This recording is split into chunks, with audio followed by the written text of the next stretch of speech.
मुस्ताङ जिल्लाको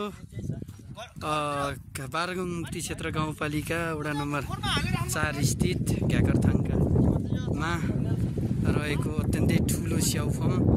यो लगभग 1200 रोपनी भन्दा बढी क्षेत्रफलमा फैलिएको स्याउ फर्म देख्न सक्नुहुन्छ। हेर्नुहोस्, अत्यन्तै ठुलो स्याउ फर्म र सानो सानो बिरुवा पनि अत्यन्तै धेरै दानाहरू लागेका छन्।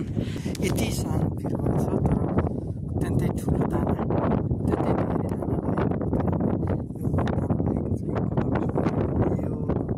चाहिँ यो बिरुवा जम्मा 2 वर्ष भएको, तर फल चाहिँ अत्यन्तै राम्रो देख्न सक्नुहुन्छ। अत्यन्तै राम्रो र यो स्याउ फर्म यहाँहरूले आँखाले देखुन्जेलसम्म स्याउ फर्म रहेको छ। माथिसम्म अत्यन्तै ठुलो क्षेत्रफलमा स्याउ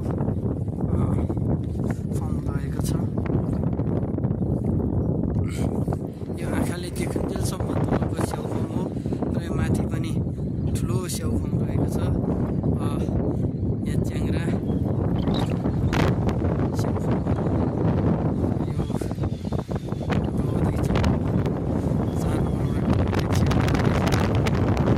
स्याउ फर्म र हावा अत्यन्तै बढी हावालाई यहाँ देख्न सक्नुहुन्छ।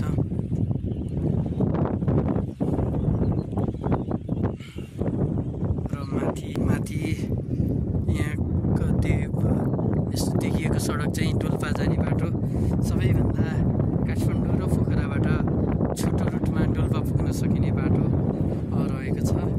मुस्ताङको उत्तरी नाका यता डोल्पातर्फको नाका साम्ता गाउँ हुँदै जाने बाटो।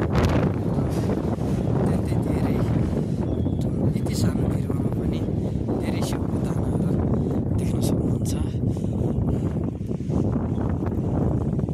आज बिदाको दिनको सदुपयोग गर्दै म अध्यक्षज्यूसँग यहाँ स्याउ फर्ममा आएको छु। पछि यो स्याउ असोजदेखि सुरु भएर कार्तिक मङ्सिर पुससम्म रहने छ।